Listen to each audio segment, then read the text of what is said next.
खूबसूरत कहानी है जिसने लिखी है। वो कहते हैं कि मेरे घर में पुरानी गाड़ी थी, बाइक थी। वो हमारे काम नहीं आती थी क्योंकि घर में सबके पास में साधन हो चुके थे। मैंने कार ले ली थी तो बाइक रखी हुई थी। एक दिन मन में ख्याल आया कि इसको बेच देते हैं। ऑनलाइन पोर्टल पर जाकर के उसकी डिटेल्स फिल की, फिर उसकी कीमत क्या रखें सोचा, तो मैंने सोचा कि 30,000 रुपये ठीक रहेगी। 30,000 रुपये मैंने उसकी कीमत लिख दी। उस दिन के बाद में कई कॉल्स मेरे पास में आने लगे।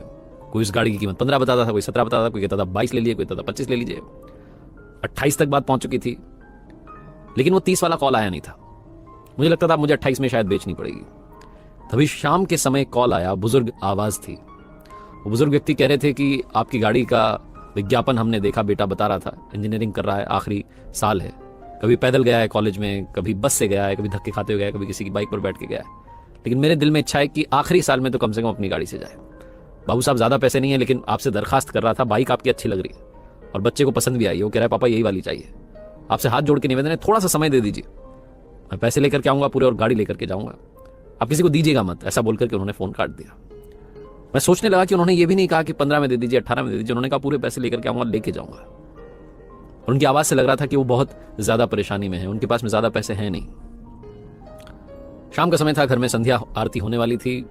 पता नहीं मुझे भगवान ने क्या बुद्धि दी, मैंने कॉल किया उन्हें और कहा कि सर आप जहां कहीं से भी बोल रहे हैं, आप मेरा पता लिखिए और कल आ जाइए। कितने पैसे हैं आपके पास? तो उन्होंने कहा कि बाबू साहब 20,000 रुपये जोड़ पाया हूं, थोड़ा सा और समय दीजिए, मोबाइल बेच दूंगा, कुछ सामान बेच दूंगा, 10,000 इकट्ठे करके 30 लेके आऊंगा। मैंने कहा नहीं, बस 20,000 रुपये लेके आ जाइएगा कल और गाड़ी लेके जाइएगा। उनके चेहरे पर जो खुशी थी, उनकी आवाज में जो खुशी थी, वो बयान नहीं की जा सकती। उसके बाद रात में 1-2 बार और उनका कॉल आया कि पक्का आ जाओ ना। सुबह सुबह कॉल आ गया कि बेटा तैयार हो गया, हम आ रहे हैं आपके लिए, निकल चुके हैं आपके पास आने के लिए। मैंने कहा हाँ जी आइए। जब वो पिता पुत्र घर पर आए तो 20,000 रुपये जोड़ के लाए थे। वो 500 के नोट थे, 2,000 का एक नोट था, 100 के नोट थे, 50 के नोट थे, 10 के, 20 के। वो दिख रहा था कि बड़ी मेहनत से कमाए हुए हैं और जैसे तैसे जोड़ के इकट्ठे किए हैं। वो मुझसे कहने लगे आप गिन लीजिए। मैंने कहा नहीं नहीं आपने दे दिया, ठीक है। वो बाइक की दोनों चाबियां जब उस लड़के के हाथ में आई और पिता के चेहरे पर जो मुस्कान थी, मुझे लगा जैसे मैंने जीवन में सबसे बड़ी कमाई कर ली है। मैं अपनी गाड़ी को सस्ते में बेच रहा था, 10,000 रुपये कम में बेच रहा था, 28 का ऑफर होने के बाद भी 20 में दे रहा था, लेकिन मेरे चेहरे पर खुशी थी। वो जो रुपये लेकर के आए थे उसमें मैंने 500 रुपये के नोट उन्हें वापस दिए और कहा जाते जाते मिठाई खरीद लीजिएगा, क्योंकि मन में एक बात थी कि क्या पता इनके पास में पेट्रोल डलाने के पैसे होंगे, नहीं होंगे, अगर होंगे भी तो मिठाई खरीद लेंगे, थोड़ा पेट्रोल डला लेंगे। वो पिता पुत्र मुझे बहुत सारे दुआएं देकर के, वो जो बुजुर्ग थे वो मुझे बहुत सारा आशीर्वाद देकर के वहां से गए। उस दिन ऐसा लगा जैसे जीवन की कमाई कर ली। छोटी सी कहानी ये सिखाती है कि अगर आप दूसरे के चेहरे पर अपनी तरफ से थोड़ी भी कोशिश करें और मुस्कान लाएं तो बात बन जाती है। एक बार किसी ने बड़े कमाल की बात कही है कि मैंने भगवान से पूछा कैसे होती है आपकी पूजा। उन्होंने कहा तू खुद भी मुस्कुरा, औरों को भी मुस्कुराने दे, बस हो गई मेरी पूजा। तो दोस्तों मेरा नाम है आरजे कार्तिक। एक छोटी सी कहानी सुनाता हूं एक ऐसे इंसान की जिसकी लाइफ में कुछ भी ठीक नहीं हो रहा था। सैलरी कम हो गई थी, लोन ले रखे थे, उन्हें चुका नहीं पा रहा था, एक तरीके से लाइफ में फ्रस्ट्रेटेड था।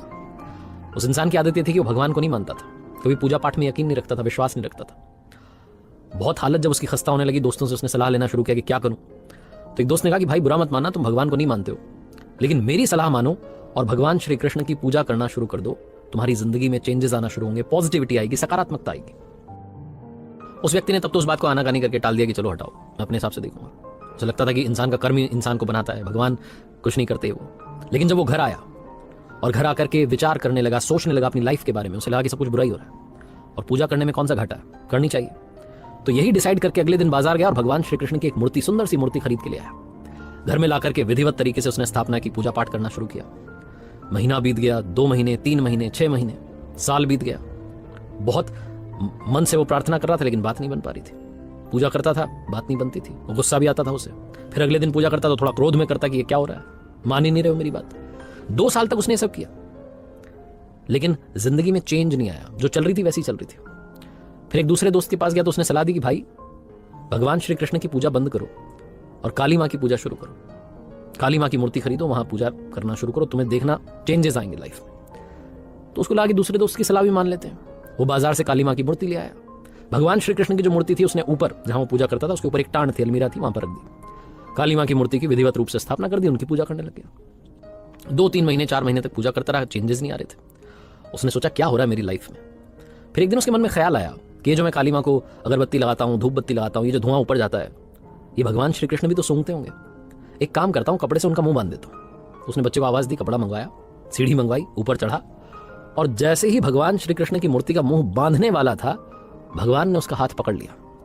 आदमी डर गया, चौंक गया, कहने लगा भगवान आप प्रकट हो गए, 2 साल से पूजा कर रहा था, आप आए नहीं, आज अचानक कैसे? भगवान श्री कृष्ण ने कहा आज मैं अचानक इसलिए आया क्योंकि आज तुमने माना कि मैं हूं। अब तक तुम बस मूर्ति की पूजा कर रहे थे, आज तुम्हें लगा कि ऊपर भगवान बैठे हैं, वो ये धुआं जो है सूंघते होंगे, उन तक पहुंचता होगा, उन्हें दिक्कत होती होगी, तो इसलिए तुम मेरा मुंह बांधने वाले थे। तुम्हें जैसे ही विश्वास हुआ कि मैं हूं, वैसे ही मैंने दर्शन दे दिया। कहानी बहुत छोटी है, लेकिन ये मजेदार सी कहानी लाइफ में एक बड़ा मैसेज देती है। भाव बस्य भगवान। जब आपकी भावना